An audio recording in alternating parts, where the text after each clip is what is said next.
Death always does its job, especially when it's unexpected. It takes life, amplifies pain, and sometimes sets the scene for a showdown. Herbert Wigwe died alongside his wife Doreen, firstborn son Chizzy, his friend Abimbola Ogunbanjo, and accompanying pilots in a helicopter crash on February 9th, 2024. In the years since then, trailing the inexplicable pain is a family at war. Their weapons, accusations and lawsuits. Their goal, control of the assets in order for them to be distributed to the extended family. In their way are Herbert's partners, managers, and surviving children who want the assets to continue to grow for the sake of the direct generations to come. But to understand today's war, let's take a few steps back and speak anonymously to the generals and lieutenants who have fought the battles of the past. This is the Herbert Wigwe family feud, his story and its aftermath.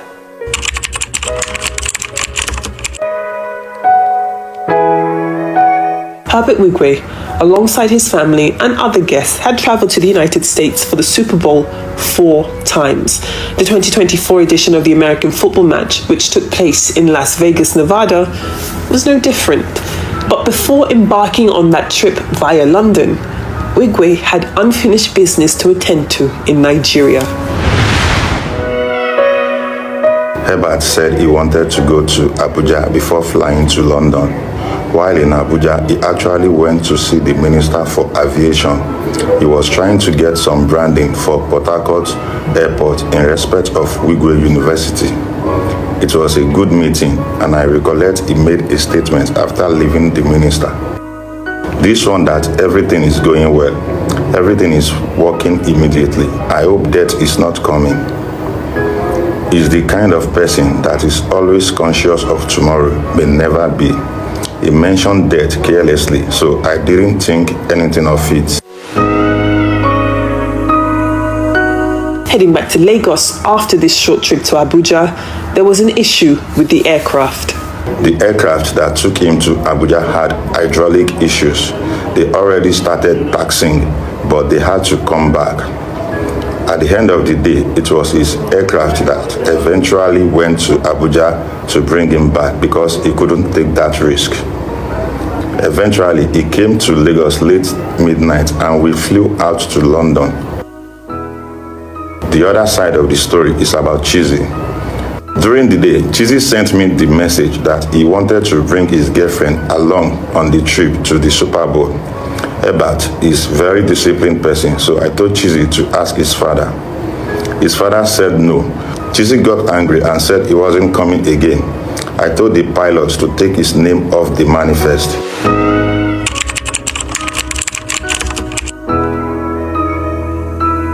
We got to London Wednesday morning. Herbert had some board meetings.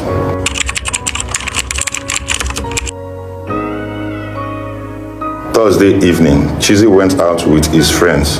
He was supposed to come back, but he didn't come back.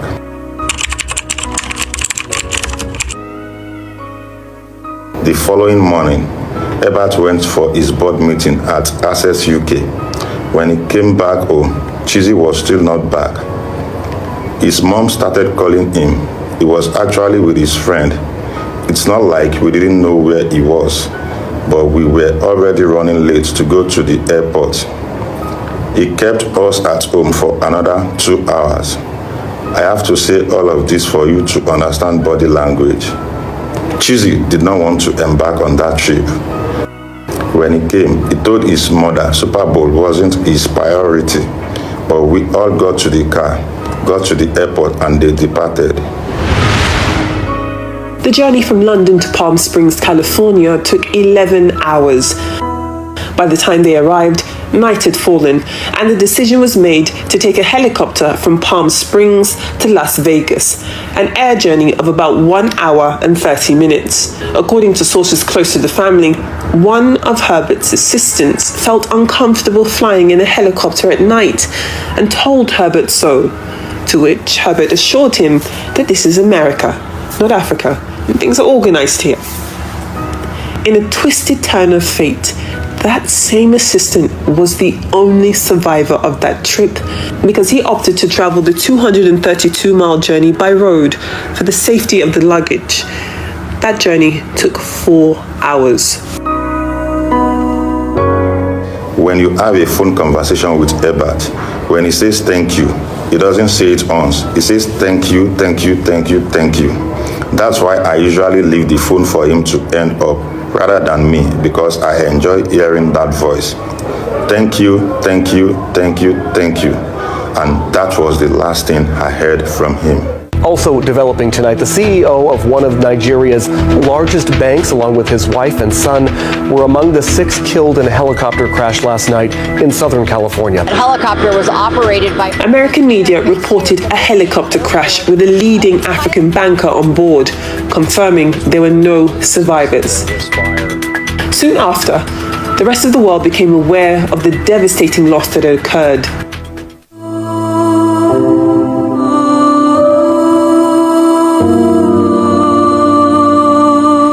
And so the work of life after death began. 4 bodies were brought back to Nigeria. Funerals were held as the world said farewell in a blaze of glory. As the sun set that day, what was left behind was clear. His 4 children, the eldest among them is 26-year-old NYU and Imperial College London graduate Otutochi Wigwe, as well as his aged parents, Pastor Shingle Wigwe and Lady Stella, Herbert's own siblings, Joyce, Stella, Emeka and Peggy, and then his 2013 will, as well as several trusts around the world. Please be reminded of the exit protocol. At the first year memorial service held in Lagos on February 9th, 2025, Herbert Wigwe's dear friend and Access co-founder, Aigweje Aigimokwede, told the surviving Wigwe children, Tochi, David, Hannah, and Okachi, that they were his, in the same way his own children were Herbert's, a symbol of guardianship and implementation of the trust deeds they both signed to protect themselves and their immediate families for the next 10 generations.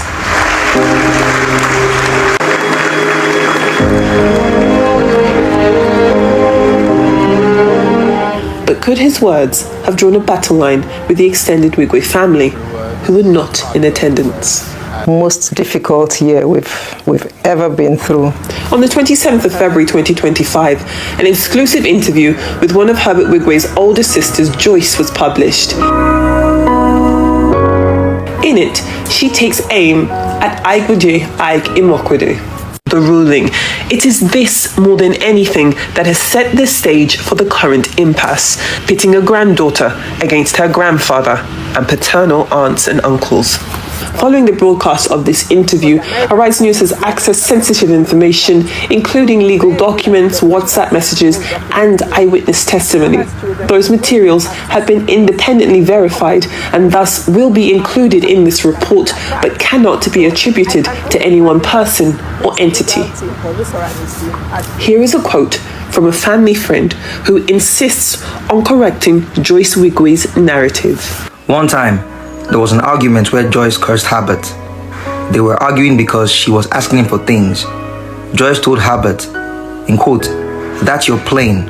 One day, your plane will crash. Calm down. Money will be scattering.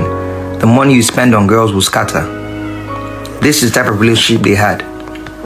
Joyce was very, very unhappy with Herbert because she thought Herbert would have done much for her than he did.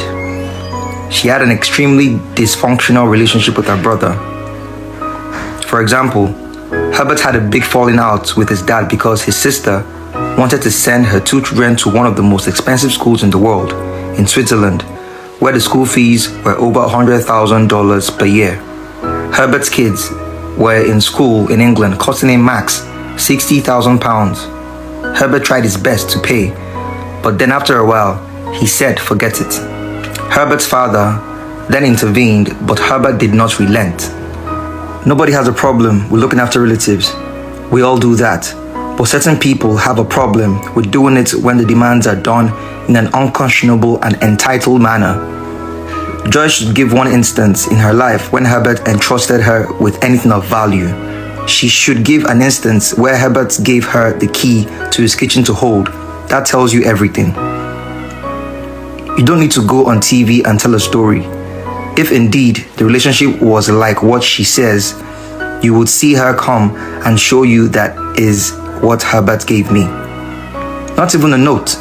So don't conjure up noise and fabricate these stories. During the interview, Joyce Wigwe made reference to financial support her father had received following Herbert's death. Arise News checks revealed this verified spreadsheet of payments made to Herbert Wigwe's siblings, including Joyce herself. Joyce had medical fees to the tune of $14,000 paid off in full.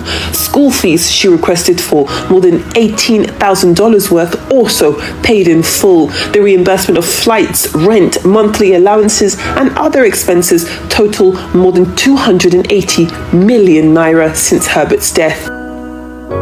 And for Herbert Wigwe's parents, Pastor Shingle and Stella, it's a similar story. Commercial flights, private jet charters to the tune of $365,000 for 5 trips between April and August 2024. Luxury hotel stays, visa processing and medical costs reach nearly 1 billion naira. All of this, nearly $500,000 worth of expenses, indicate a positive relationship between members of the extended Wigwe family and Herbert Wigwe's partners. However, signs that all was not well continued to become apparent when the extended Wigwe family filed a caveat in October 2024 over the administration of Herbert Wigwe's estate. The caveat was filed at the High Court in Lagos by Christian Chukwuka Wigwe, a cousin of Herbert's. In it, he questions the lodging of Wigwe's will in Nigeria when it was executed in 2013 in the United States. He accuses Agimokwode of withholding information regarding Wigwe's estate from his father, Pastor Shingle Wigwe. Also of controlling Wigwe's assets and having access to Herbert Wigwe's funds.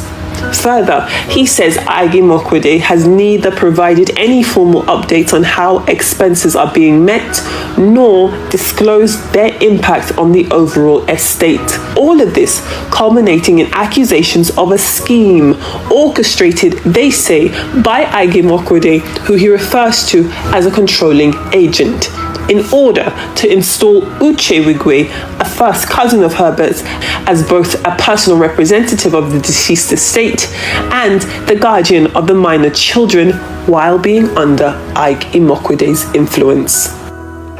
Arise News was unable to secure Agimokwede's response to these claims as he remains silent. Can you just be transparent as to what belongs to Herbert? Agboje refuses to answer. You have all the properties, you have the children. However, Arise checks against independent payment systems reveal a host of information. In August 2024, financial services firm PricewaterhouseCoopers released this proposal for independent assessment services for Herbert Wigwe's estate. And in this letter, dated the 23rd of September 2024, another financial services firm, KPMG, was formally engaged to compile Herbert Wigwe's assets. Now, neither PwC nor KPMG have responded to Arise's request for information regarding the completion of their efforts, citing confidentiality. But all of these documents have been made available to Herbert's daughter, Tochi, who jointly commissioned them. Therefore, shouldn't the larger Wigwe family be engaging with their daughter Tochi instead of Agimokwode? Well, therein lies this conundrum. Now, that position becomes even more difficult to do given that the extended Wigwe family already challenged Tochi's position as an administrator in court. So tell me what a 25-year-old girl, whose parents were suddenly taken away and left at the mercy with no help from grandparents or uncles or aunties. She's left in the middle there, and she said, oh, you are going to make the decision. She had barely walked a month or two before her parents passed. Where is she going to get the business acumen, the knowledge from, without the help from family members to be able to go through it? Besides, she's gone through an extremely difficult time losing her closest sibling and her parents. How can she then be of such sharp business acumen, such sharp mind, that she's going to make such complex business decisions? It's worth noting that Access Bank is a public liability company with millions of shareholders in Nigeria and around the world. Herbert Wigwe and Igboje Aigimokwede are co-founders, not owners. But as far as shares in Access Holdings are concerned, from December 2023, before Herbert's death, his direct shares totaled 201.2 million. In terms of his indirect shares, they totaled 2.38 billion. Now, those refer to his holdings in different companies: United Alliance, Coronation Trustees, Tenjin Mauritius, and Coronation Securities Limited. Fast forward to January 2025, and the shares have grown significantly since Herbert Wigwe's death. The lion's share of that growth can be attributable to the Access Holdings rights issue of 17.77 billion ordinary shares floated between July and August 2024. A source close to Wigwe's partners says this growth in shares is an example of how well his financial legacy is being taken care of. Money aside, there's also the issue of the guardianship of the surviving Wigwe children. Can you allow the family to bring up the children in the way we have brought up our children, with nurture, love, and Christian values? Questions have been raised over the quality of care Herbert Wigwe's siblings could offer the surviving children. Emeka Wigwe is unbalanced and extremely violent. He has grabbed Tochi at a function, dragged her from one part of the room to the other in the village. During Christmas, Joyce took Tochi into a room and questioned her for 4.5 hours. Joyce asked Tochi why she wasn't aligning with her grandfather in court, saying he was most affected by Herbert's death. Imagine saying that to someone who lost both parents and a sibling at once. It is the most psychopathic thing to do. Even in the proceedings, they've said Tochi is unmarried and have given reasons as to why they should either take guardianship from Tochi or supervise Tochi in guardianship of the children. Tochi has more intelligence than Joyce. Tochi has greater capacity than her. The back and forth of this tragedy's aftermath has been pulling at Pastor Shingo Wigwe, who has lived for 90 years with integrity. He remains torn between protecting his surviving children, the siblings to Herbert on one hand, and then on the other, the apples of his eyes, his grandchildren, born to Herbert, who are charting their own course without their uncles and aunts.